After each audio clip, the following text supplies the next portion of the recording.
In the quiet corners of southern Russia, a respected youth leader named Anatoly Slivko lived a life that seemed devoted to discipline and mentorship. But behind closed doors, something far darker was unfolding. Over years, he filmed his private rituals in secrecy, constructing a hidden world fueled by obsession and control. When the truth surfaced, it revealed a nightmare concealed beneath ordinary routine, a reminder that sometimes the most disturbing horrors are the ones carefully recorded, frame by frame, in silence. Listen to the full story right now over on my true crime channel, Saturn Soul, link down below. Now enjoy the stories.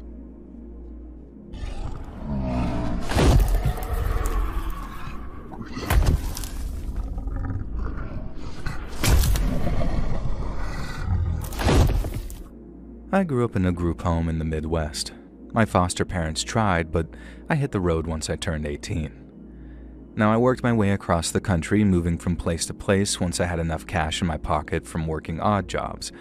But of all the weird jobs I worked, from fish processor to theme park security, the strangest one of all was up in Alaska, where I worked as a projectionist at a small-town movie theater. Now, I first landed in Anchorage in 1998 and then ended up trekking across the interior to see all Alaska had to offer. I ended up in Fort Yukon for a while, then after heading out about 45 miles northwest, I came to a little town called Venati. It's deep in Indian country, and the tribal government out there was fiercely independent and proud of it. And when you see where they live, you understand why they're so protective over it. I saw more top-tier hunting and fishing spots out there than any other place in America, all surrounding a town of about 180 people, give or take. Now, there are no roads going in or out of town, so you either get there by plane or by trail, or not at all. And then, since the grocery stores run out of stuff pretty quick, a lot of folks live hand-to-mouth either by rifle or rod. There's a lot of wood stoves to save money in the winters, and Lord knows they need them out there. But while we weren't so far north that we got those endless days and nights at either end of the year, we got some killer northern light shows, especially in the deep winter. Venati Village is maybe 95% native, but there's about half a dozen outsiders, mostly from the lower 48, who, like me, ended up landing there one way or another. I remember bumming around for a while just getting to know the place and its tribal culture. And then one day, I got word that the projectionist at the old movie theater was throwing in the towel, and someone was needed to take his place. Now, I didn't know squat about working a projector, but since the pay was decent and no one else was stepping up to the plate on account of how boring it was supposed to be, I figured, why the hell not? Now, I'd really taken a liking to Venati, so I was glad to be sticking around, but I quickly figured out why no one had jumped at the chance to do that job. First off, the movie theater was just a huge semi-soundproof shed with a projectionist platform at the back and a bunch of old church pews and folding chairs to make up the rows of seating. There was no actual heating in there, so aside from an old space heater which just about stopped the whole theater from freezing over, you had to wrap up warm and maybe bring a little vodka if you wanted to get through the night. And then secondly, the library of reels they had was nothing short of abominable. There were a lot of old reels from the 50s and 60s, and not the good ones either. There was one titled The Robot versus the Aztec Mummy, about a mad scientist who had to construct a combat droid to fight off an evil Aztec mummy he accidentally awakened. And then a movie called Earth versus the Spider, which is pretty much what you imagine it to be. The movies were terrible, but no one really cared, and every Saturday night you'd get at least a dozen younger men with beers just hanging out and making fun of whatever crap movie I decided to show. They'd seen all of them 100 times too, so much that they were yelling out lines along with the actors and mimicking the action whenever the robot and mummy were fighting, or when the cops were trying to kill the spider with a whole bunch of DDT. It was one of their only forms of entertainment, a place friends hung out, a place parents could drop their kids off for a couple of hours whenever the family-friendly stuff was playing on a Sunday. And that means a lot to some of them, and I felt they deserved better. I started a small grassroots campaign, raised a little money for the theater, and then started calling around places in Anchorage and Fairbanks, seeing if anyone had any old movie reels they wanted to part with. Sometimes I'd get a whole bunch of stuff, mostly more of the same bad movies from decades ago, but at least they were new. In one box I got Attack of the Eye Creatures and The Day the Earth Froze, and all the Saturday night moviegoers were thrilled to be able to make fun of a brand new, terrible movie. People actually started showing up to see some of the quote-unquote premieres I'd host, and then as revenue went up, I could afford to fix up the theater a little until the whole thing became sort of like a personal project to me and brought me more joy than I ever thought possible. At least until one night, after closing, when I was going through a box of reels that I got from Fairbanks I hadn't inventoried yet, and I came across an unlabeled can that looked a little different than the rest. It's past midnight, and I was getting pretty tired, but I guess curiosity got the better of me. And so I opened the can, hooked the reel up to the projector, and then hit the motor after shutting off the lights. I'm expecting a title sequence of some kind, even just a vanity plate to let me know who made the movie, but there's nothing like that at all.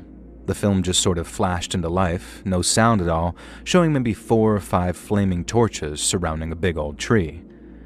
There was a jump cut, and then to my shock, I saw a masked man with no clothes on start walking around the tree.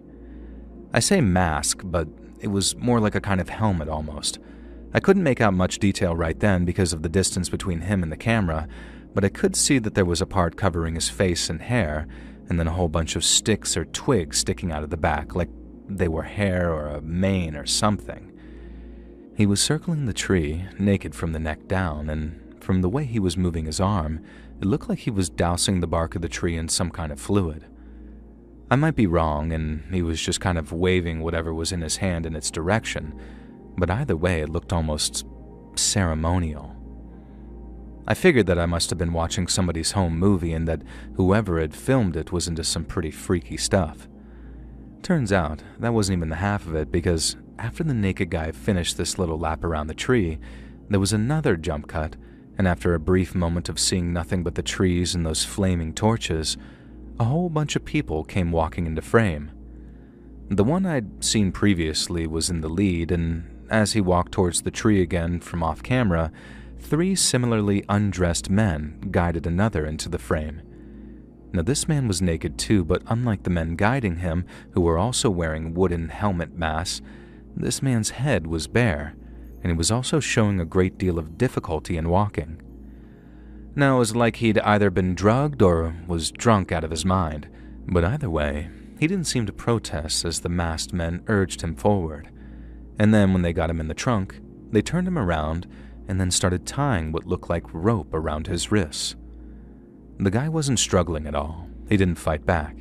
He just let 2 of the men tie each of his wrists before they walked around the tree out of sight, where they presumably tied the ropes together to hold the man in place. You could kind of see him wobbling in place, but he didn't try to escape, and that's what really put me on guard and left me completely unprepared for what was about to come. There appeared to be another jump cut because after the maskless man's arms were tied, the shot suddenly changed so that one of the masked men was standing in front of them while the others were kneeling in a line closer to the camera. In all the other shots, the maskless man was still but kind of wobbly, whereas in this latest shot, he looked like he was struggling against the ropes. I couldn't see him very well thanks to the guy standing in front of him, but I could see enough to know that he was sort of pulling and tugging on the ropes, trying to get himself free, but he couldn't. The next thing, the man in front starts hitting him. At least it looked like he was hitting him. He did that over and over while the tied man struggled until suddenly, the struggling stopped completely. I thought he might have knocked the guy out or something because you could see him go kind of limp against the tree with only the ropes holding him up. But then, the man in the front stepped out of the way, and what I saw shocked me so much I almost fell out of my chair. The man tied to the tree, the one who'd been wobbly, then still, then struggling, had been mutilated. The naked man with the mask started gesturing to the bloody mess, and the tree-kneeling men started going wild, waving their arms and looking up to the sky. and then the standing man stepping towards the tied one, and from what I could tell, it looked like he started to almost reach into the guy's body. And that was all I could watch, and in a sort of half panic, I turned off the projector and the theater went dark again. I think I sat there for a minute or two in total shock, wondering if what I'd seen was even real. As something of a movie buff, I knew all too well that a clever director could fake something like that, and with those jump cuts being so obvious, I kept telling myself it was all clever editing and special effects. But what I couldn't make sense of was just how convincing the victim had been. How they must have been a damn fine actor to pull off that kind of performance. I also couldn't figure out how the filmmaker managed to get hold of such a convincing prop, because when he stepped away from that butchered body, I hadn't seen anything that realistic in all my movie-watching life. I kept telling myself it wasn't real, that it couldn't have been real. But of all the dumb movie deaths I'd seen and all the dumb movies I'd watched over the past couple of months, nothing prompted that sort of intense, physical reaction in me like seeing that butchered man tied to that tree.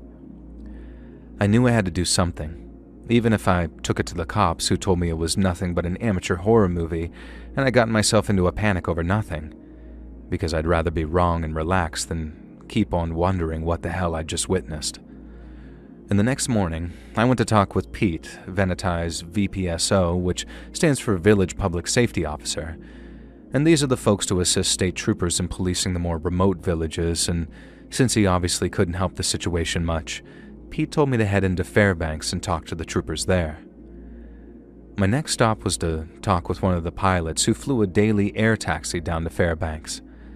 Passengers only paid a small fare to cover the pilot's pay, and the fuel came out of the tribal taxation fund so that everyone could afford to get to Fairbanks for all that kind of stuff. And this meant all I needed to do was buy a ticket, wait for the next flight, and then an hour later we were landing in Fairbanks. I was hungry, and I had a bunch of stuff I needed to do while I was there, but all that needed to wait until I'd stopped by the state trooper building. The guy I talked to said anything that happened up in Indian country was covered by the Rural Services Unit, and if I didn't mind waiting, he could get one of their 2 RSU troopers back to headquarters so I could talk with him. And that was how I met a trooper named Sheldon Yazzie. Yazzie was a great big bear of a man with tan skin, dark eyes, and one heck of a hairline, too. He wore a black mustache and goatee, and he wore them well, too, but he also had this smile that lit up the room and made me instantly feel at ease, even with that movie reel sitting in my backpack. I asked him if we could talk in private, so he walked me into the tiny rural services office that he had there. Then after taking a seat, I took that reel out and told him what was on it. As you can imagine, he lost that bright smile of his as I went over what I saw. I told him how I could tell from the quality of the recording that it had to be at least 20 years old, and there was no sound to go with it, so I didn't hear any names or voices. But he agreed that if it was real, then it sure as hell needed to be investigated. And since I didn't have a phone where I was staying, Yazzie said that he'd call the Venetai Tribal Council building if he had any updates for me. And then after shaking his hand, I went about my business in Fairbanks and then flew back up to Venetai late in the afternoon. I checked back in with Pete, the village public safety officer that I mentioned before, telling him all about handing that reel over as evidence. We still didn't know where it came from and only roughly when it was made, so we each decided it was best to keep quiet about me finding it and simply wait for a call from Yazzie to find out what the state troopers had to say. And then a few days later, one of the staff from the village council came over to the movie theater and said I had a call waiting from the cops over in Fairbanks. I know I must have turned a few heads running all the way across the road, but I didn't want to keep Trooper Yazzie waiting, and I also figured that it was too soon to have cracked the case, but I assumed that he might have something for me. But unfortunately on that part I was wrong. Yazzie said he and his superior had the displeasure of watching the reel together on a projector they borrowed from someone, and then by the time it had finished, every state trooper in the building was packed into that dark conference room with their eyes glued to what was happening on that big white wall in front of them. They were horrified, as they should have been, and their first port call was the Fairbanks junk shop that I sourced the box of reels from. Unsurprisingly, the owner apparently had nothing to do with the crimes and couldn't even remember where in the heck the reel had come from. He said people call by to drop stuff off and pick things up all the time, with some coming as far as Delta Junction or Grant Creek. There was no way he'd be able to ID the person who brought it in, and since there were no security cameras around his store, there was no going through it to figure out who did. They did get a couple of clues, though. Not much, but it was something. First off, the tree the victim was tied to was ID'd as a white spruce, the most common kind of tree in Alaska's uplands. White spruce are also common around the Great Lakes in New England, but since the reel apparently came from Fairbanks, there was a really good chance that the reel had been filmed in Alaska. Now, the reel wasn't manufactured in Canada, but it was made back in the mid-70s, which not only lined up with the time I figured it was filmed, but also lined up with a couple of people going missing from Anchorage and the surrounding towns over the course of about 4 or 5 years. I remember feeling my stomach drop as I realized what Trooper Yazzie was saying, that some goddamned murder cult had been operating around Anchorage in the 70s, and that what we'd seen might have constituted just one of half a dozen separate murders. The only prints they were able to pull off the can were that of the junk shop owner and another set of unidentified prints that they assumed were mine. Yazzie asked if I minded stopping by the Fairbanks AST building next time I was in town so I could be fingerprinted. I did as he asked, and the prints were confirmed to be mine. Now, while I was there, I asked Yazzie where'd they go from there, like if they had any way of chasing up leads or tracking down clues, and his response was disappointing to say the least. I know they had nothing to go on in terms of who was doing the killing in that home movie, but I'd really hoped that chasing up serial numbers and whatnot would yield results. And so when I was basically told, keep ordering boxes of reels and keep us updated if you find anything else, I'm thinking, wait, it's down to me to go hunting for other reels? And that's not what Yazzie was asking me. It sure as hell felt like it at the time, but that's not what he was asking. They just figured that rather than put all the time and resources into sourcing every unlabeled film can in Alaska, it'd be better to just circulate word of what they'd found and hope someone, somewhere, found something.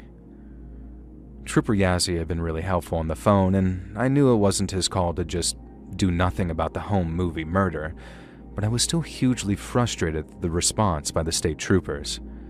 I guess it wasn't even their fault either, because they had superiors to deal with, and it was probably them that determined there wasn't enough to warrant a full, funded investigation. At least not until they had more than one reel and more than exactly 0 avenues of investigation they had at that moment. And so while I did kind of resent having to do it, I went into overdrive in terms of sourcing movie reels from places, calling as far as Anchorage, but also Vancouver and Seattle to see what I could get my hands on. I received more shipments of reels brought in by the Venetai air taxi than I ever had before, but even after months and months of searching and sourcing, I didn't find a single other unlabeled reel, let alone one with similar contents as the first. I had to wait years, literally years, before I came across another unlabeled film can, but when I did, even with all that time having passed, it was like I could feel the color draining from my face. It was the spring of 1999 when I found that first can of film, and I didn't find the second until late summer of 2001. But the moment I set eyes on it, I practically ran to the projector, hooked up the film, and fired up the motor after turning the lights out. There was that same long wait before any picture showed up, not title cards or vanity plates or anything like that, and I found myself both hoping it was from the same people, while at the same time hoping it was just nothing. But then the second I saw flaming torches flash onto the screen, lighting up the dark night around them, I knew it was from the same sick bastards who made that first tape I saw. The torches weren't surrounding a tree this time. They were all lined up on either side of what looked to be a huge teepee made of hundreds of wooden sticks. There were 2 more torches by the entrance, and just guessing, that thing must have been maybe 15 feet tall and just as wide. It was no small construction, and then as I'm looking at it, wondering just how long it'd take to put something like that together, there's a jump cut, and another one of those naked guys appears wearing one of those wooden helmet things.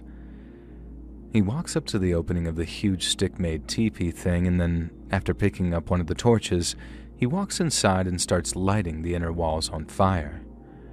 I could see the orange glow pick up in the darkness as the flames took, turning the dark inside of the teepee this terrible orange. And I figured the guy'd walk out slowly, just as slowly as he walked in, but he didn't move. There was a jump cut and more of the teepee was on fire, the flames rising as the sticks caught and the thing started to burn in earnest. And then at the same time, what I believe to be the same three figures as the first movie came walking into the shot, each wearing the same thing as the last time. I could see the guy who lit the teepee on fire, standing perfectly still inside of it, still holding his torch. There must have been quite a lot of smoke and heat in that thing too, but the guy didn't seem to move a muscle. And seconds later, the three approaching figures each filled into the teepee's interior along with him. There was another jump cut, showing the teepee all the way up in flames, and again I could clearly see all four figures inside of it. They must have been roasting alive in there, but they didn't seem to be moving a muscle. And then just as I started to wonder if what I was seeing was real, there was another cut to show the teepee collapsing in a shower of flames and sparks. I showed Pete the VPSO, and while he seemed shocked at first, watching those freaky-looking nudists walking into the burning teepee, he had the same reaction I did at one of those final jump cuts. He asked how he could be sure that those dudes were still inside once it was really burning, and how they might have used a little clever editing to make it look like they were. And he made a great point, and my first thoughts involved them faking their own deaths or something along those lines to throw the cops off their trail. Pete said that was impossible, but we still couldn't rule anything out, and the most important thing was getting the can of film to the state troopers in Fairbanks. Again, I thought the cops might be able to get some kind of clue from that reel. Like maybe they'd gotten reports of other huge sick teepees like that so they could sort of, triangulate the place that they were operating out of. Now I knew that they could track serial numbers, check shipments and all that kind of stuff, so once again I found myself hoping my contribution might crack this case. But as it turned out, handing that tape over did way more harm than good. Yazzie explained how his superiors had reacted much the same as we had to all those sudden jump cuts towards the end of the footage, and instead of going with my theory that the whole thing was meant to confuse law enforcement, they started openly questioning whether the whole thing was even legitimate at all. Yazzie said one senior trooper suggested it was some film school kids' home movie horror show, and that the whole thing had been a huge waste of time. Besides, even if both movies were real, the second one didn't show any crime but open burning, which for first-timers is nothing but a misdemeanor without the proper permit. And at best, it could be used to tie the men to any of the other crimes that might occur into the future, but without a positive ID on the victim from the first movie, there was nowhere for them to go and nothing for them to do. The burning teepee was just another dead end. Trooper Yazzie said that one trooper floated the idea that it was me who'd made those movies. Fake them, I mean, and scaring folks with them was how I got my kicks. Now, it was only Trooper Yazzie arguing that I didn't seem the type that stopped them flying up to Venati to search where I was staying and have a talk with me. And while I appreciate him fighting my corner in that respect, I was mad as hell at them for making out that I was just some prankster and not someone just honestly trying to help out. Now, once again, there was no real inventory at the thrift store that I purchased the reel from, as once again it came in a set of around 24 old movie reels.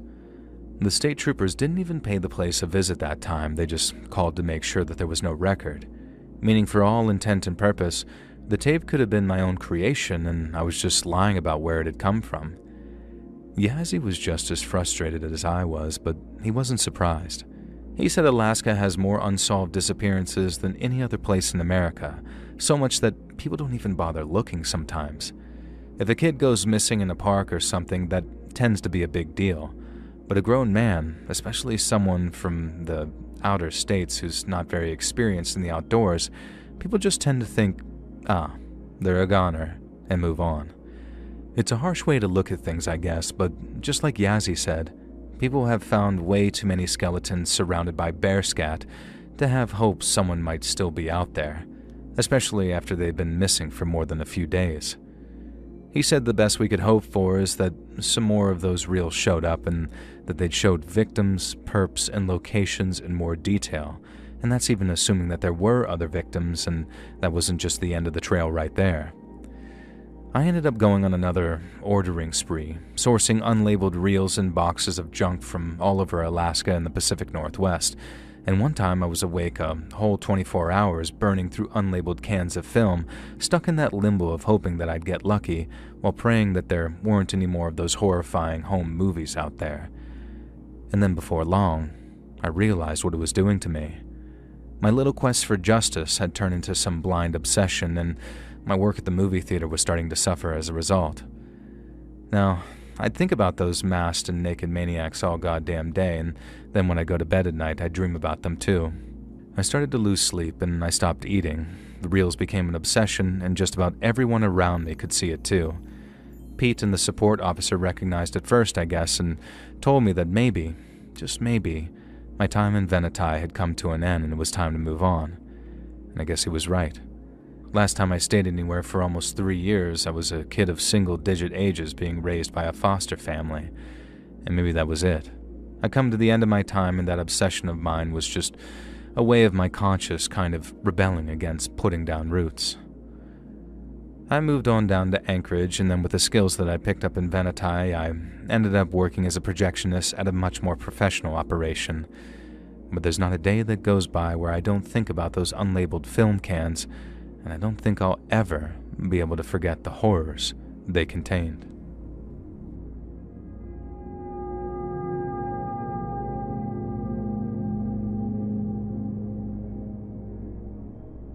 I grew up in western Georgia, and for as long as I can remember, I always wanted to be a pilot.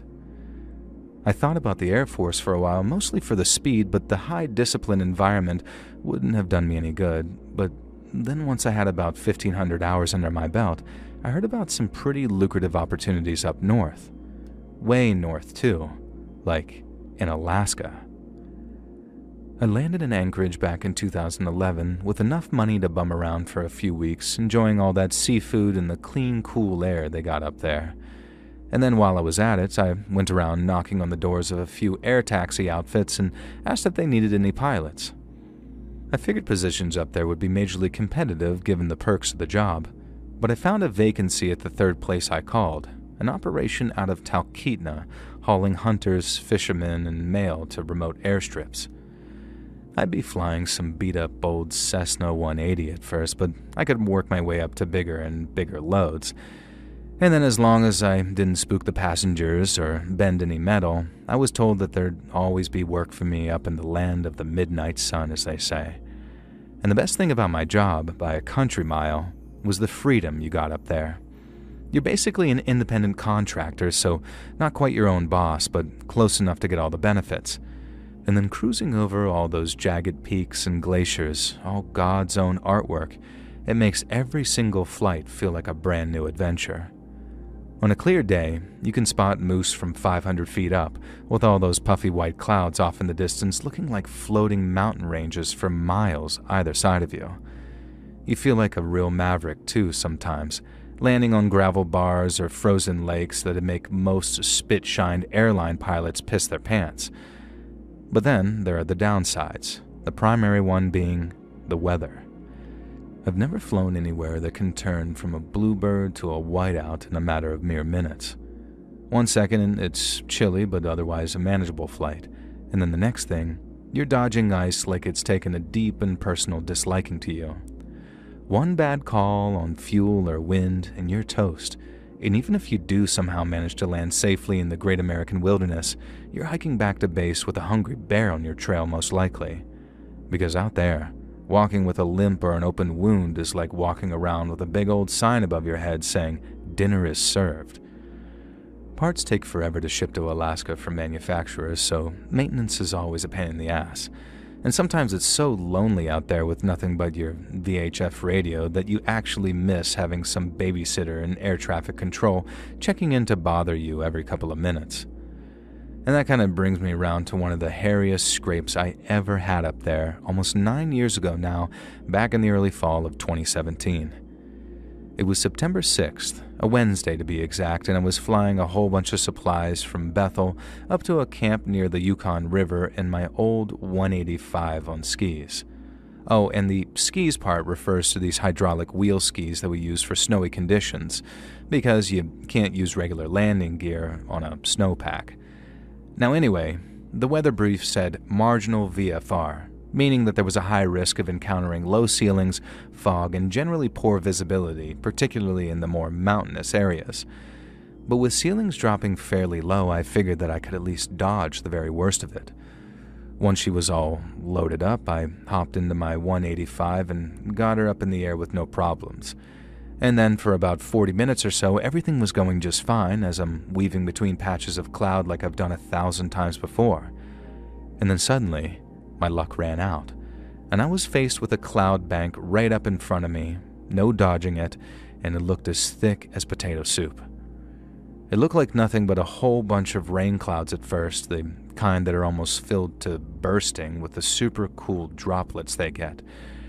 Now, I thought worst case I'd get a wet windscreen and bad visibility for a minute or two, but then after punching into it and watching almost all the light disappear, my engine started to surge like it was choking, and then it sputtered out altogether. RPM started dropping off, and I grabbed the carb heat up to full before switching fuel tanks, but it was no good. My engine wasn't responding. My instruments are going haywire, and I figured the pitot tube must have been frozen solid because my airspeed's reading 0. And I also heard the telltale vibration of my propellers icing up, which is obviously really bad news because I need them to be able to spin. And the longer I went without engines, the worse the outcome would be. And so it occurs to me that I might have to ditch in the bush, in which case I might as well end up as bear bait. Oh, and it might sound crazy, but we generally don't wear parachutes, as going down with a plane can sometimes be a hell of a lot safer than parachuting into trees or into a mountain. Anyway, my main concern is that I'm about to start auguring in, which is basically when a plane starts plummeting to the ground while spinning really fast. Now, my control stick doesn't seem to be responding at all, which should have meant that I was in big trouble and I was about to start free-falling. But when I looked at the altitude, it was holding steady. I remember thinking it was possible that the ice was messing with the static, but just like the gauge suggested, the plane kept sailing along smooth as silk through the clouds. Now, I can't overstate what little sense that made to me, and it wasn't like I was some newbie greenhorn who couldn't interpret my dials and gauges. No engine meant no power meant no propellers, and no propellers meant that I should have been quickly losing altitude. And yet, somehow, I was still cruising along like nothing had happened and my plane was working just fine. Because that seemed impossible, and on the assumption that I was losing altitude, I tried to drop the flaps to slow my bird down. But for some reason my controls were almost completely unresponsive. The yoke, which is what we call the control stick, was barely budging, but I hadn't been without RPMs for long enough for the hinges on my flaps to be locked up with ice. And that's the point where I really start to panic. I've been nervous from the very start of it, but the fear only hit when I realized that even with what must have been 1,800 flight hours by that point, I had absolutely no idea what was going on. I fell back on my training, feeling myself sweating in spite of the cold as the fear and adrenaline pumped through my blood. I ran through the restart checklist in my head, which is part of our emergency procedures to regain engine power after an in-flight engine failure or a flameout.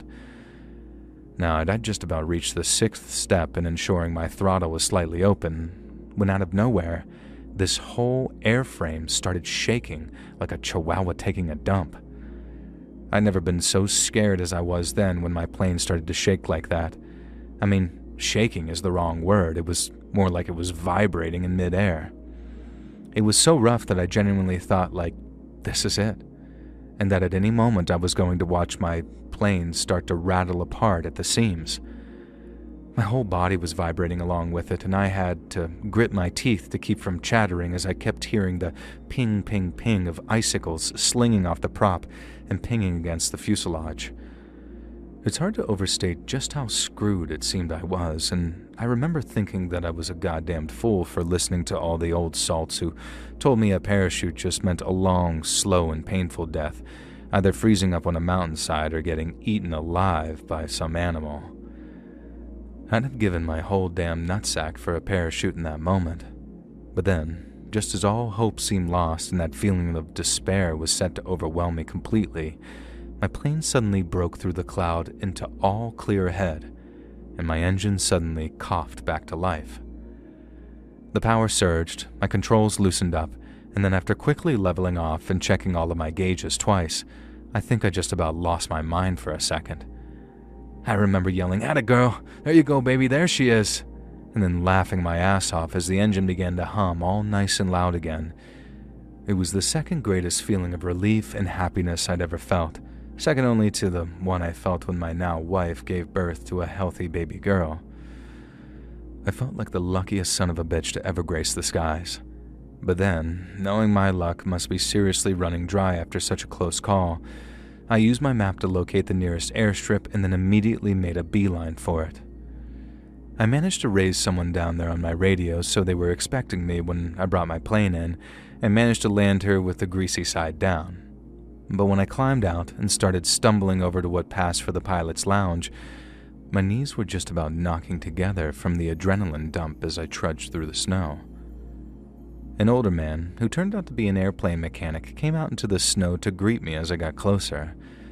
I was so shaken up that I could barely talk, but after getting me inside, pouring me a stiff drink, and then sitting me down in front of a warm fire for a while, I started to feel like my old self again.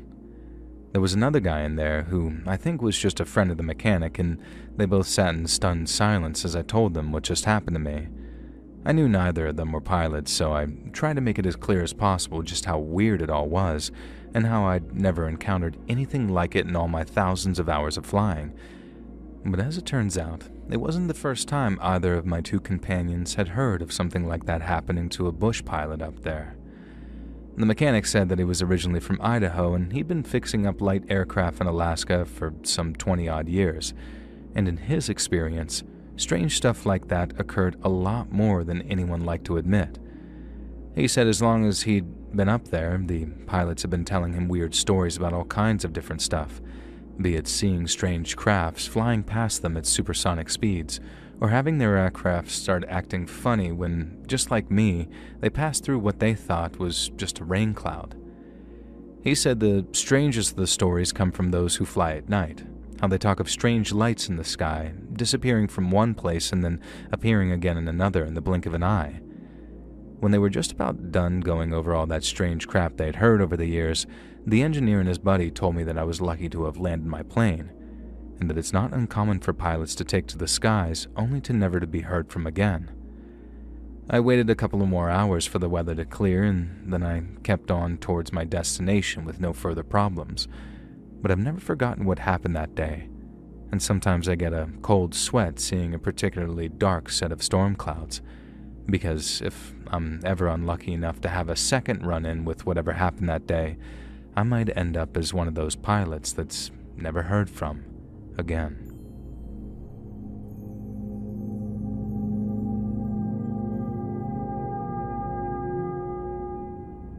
Longtime listener here from Anchorage, Alaska. And while I spent most of my life down here, I grew up on the far western coast in a place called Point Hope. Living in Point Hope felt like you were living in this frozen bubble at the very edge of the world, far from anything warm, cool, or relevant. It felt like no one else in America knew that we were out there. Heck, even the sun forgets about us for a month each year, and as you can imagine, winters were bad, even for Alaska. Some years the whole town would end up buried under 7-foot snowdrifts, and sometimes the wind would come in so hard off the sea that it wasn't safe to go outside. School would be canceled if it dipped below -40, which happened at least 24 times growing up, and even on the nicer days, we'd bundle up in these giant parkas that made us all look like different colored Kennys from South Park. We'd build snowmen and snow shelters out in our front yards, or at least try to anyway, because half the time they'd collapse on us and we'd end up having snowball fights till our fingers went numb through our gloves. In terms of demographics, there's a big Inupiaq element in town, so I grew up hearing all kinds of stories from elders about the times that came before. We were told how before the gold rush, people would survive on nothing but seal or caribou meat, and times had changed so much that the Iditarod mushers now rolled through town on fancy sleds made of feather-light alloys instead of the more traditional wood, rope, and tuss. Now, we used to hear some incredible stories of tough hearts and sharp minds, but we also heard a few creepy ones too, and for me, there was none more creepy than the story of what happened to a kindly older elder named Kimmick. Now, back during the time of my grandparents, so the 40s and 50s, Uncle Kimmick, as they called him, lived out on the vast, wide-swept tundra to the east of Point Hope. He was a gentle, middle-aged man whose weathered face told the story of the life he lived, and wherever he went, he'd be wearing his thick, fur-lined parka made from caribou hide, and at a time when everyone was wearing fancy, down-insulated coats, he cut a very prominent figure around town. His name meant dog in his language, and while I understand that to be an insult in a lot of cultures, to Uncle Kimmick it was the highest kind of compliment, because his one great love in life were his dogs. Uncle Kimmick was an expert at tending to his team of 8 loyal sled dogs. They were a mix of huskies and malamutes with all sorts of thick coats, loud voices, and boundless energy. He treated each one and every one of them like family and fed them scraps of seal and fish that he hunted, even if it meant that he himself had to sometimes go without. He was a tough man, a survivor, but Uncle Kimmick was also known around Point Hope for being the sweetest old man you could ever hope to meet. He'd stop and talk with people whenever he came into town in his sled, and any trouble you'd had, he'd be there to help mend a fishing net or offer his sage advice on carving ivory. Point Hope's residents didn't see him much during the summertime. He had all the hares, berries, and seagull wine he could drink. Look it up, by the way. But during the long polar nights in the winter time, when the sun disappears for around 31 days, Uncle Kimmick used to mush his dogs into town at least once a week to pick up supplies. It's not pitch black all the time, and for a few hours around midday, the skies turn these sort of soft shades of red, violet, and amber and gold for just a few glorious hours. It really does make for an incredible sight to see, but for the rest of the time, it's complete darkness outside. As you can imagine, people look to just about anything to raise their spirits, so I believe them when they say that Uncle Kimmick visits were celebrated. Kids would flock to pet the dogs, and shopkeepers would have his supply order set aside. Flour for palaga bread, ammunition to keep him safe, and tea to help keep him warm at night when the temperatures really dipped. He preferred the solitude of his isolated sod-roofed cabin that he kept warm with seal oil lamps, but sure loved those trips and would often stick around town for a few hours talking to folks after trading for his supplies. But then one day, in the late afternoon after the skies had gone dark again, Uncle Kimmick took off into the tundra again while waving everyone goodbye. But as he disappeared into the darkness, and with the light of his sled getting smaller and smaller, the people of Point Hope saw a lightning storm suddenly burst into life in front of them. It was my grandpa who told me the story, and not only did he claim to have witnessed that lightning storm with his own 2 eyes, he said it was the single eeriest thing he had ever seen. He wasn't the only one to see it. He spoke to plenty of older people who remembered that strange electrical storm, and the reason everyone remembered the storm as so strange was because of how silent it was.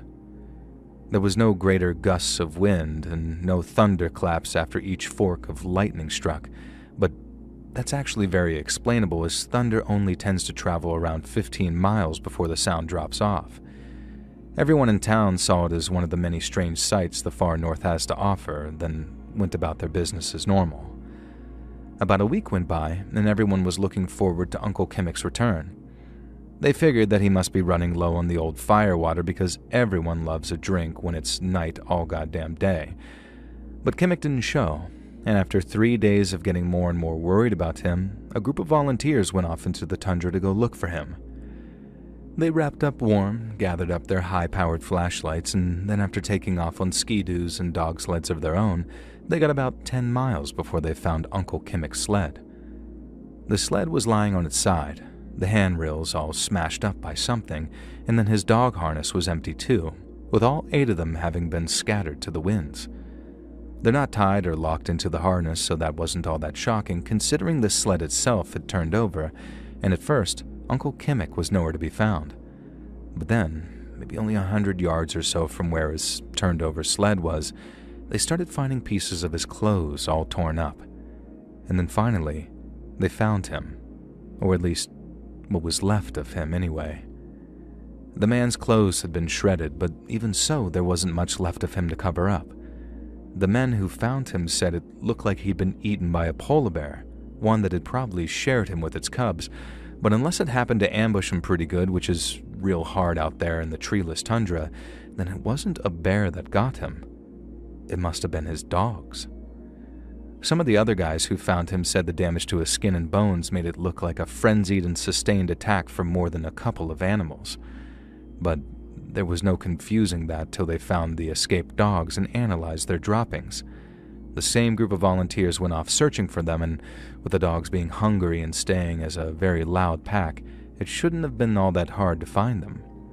But here's the kicker. Not a single one of old Uncle Kimmick's sled dogs was ever found. Not then, not in the future, not ever. After they found his body, people started connecting his death to the weird lightning storm that happened that night. People said it must have spooked his dogs and that he must have been right in the middle of that lightning storm when it came down, or at least close enough to the strikes that it scared the ever-living crap out of them. And that's the only reason people could believe Kimmick's sled dogs might attack him, that they must have been out of their minds with terror. But he loved those dogs like family, and everyone knew how much they loved him back. But even if Uncle Kimmick did get struck by lightning, which is what some folks believe, it'd take a whole lot of starving before his dogs saw fit to eat him, and they most definitely wouldn't have done it right away. But if that truly is the case, then what the hell happened out there? And what the hell happened to Uncle Kimmick's dogs? They never found any of their remains out there, and no one in any of the distant towns reported a pack of stray sled dogs running through their town. So then, where the hell did they go? No one ever did figure out what happened to old Uncle Kimmick, and in the years that followed, people were extra careful about where they traveled after dark and when, especially during the polar nights, when it seemed like something just might be lurking out there among the endless dark of the Alaskan tundra. Hey friends, thanks for listening.